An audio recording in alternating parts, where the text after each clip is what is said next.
รสมองค่ะพี่น้องเพราะเบื้องน้ำสีขามฝ่าสีน้ำเงินสีฟ้า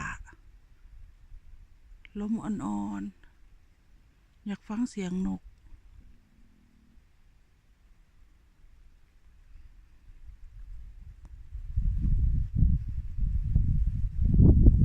นี่ลมแห้งเหรอ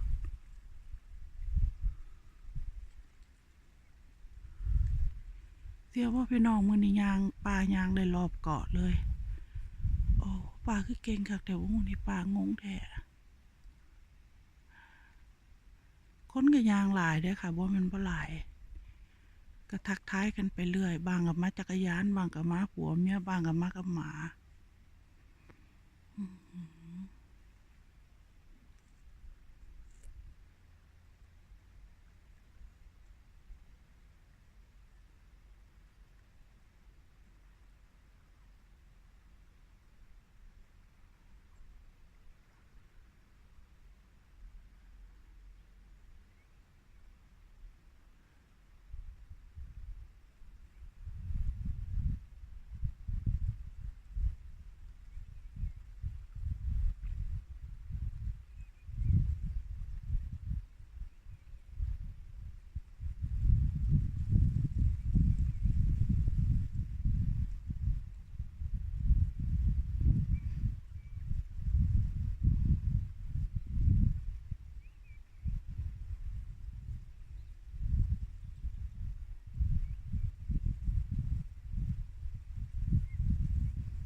หนาวเลยพี่น้องไปต่อปลาที่ไปรถละจ้ะ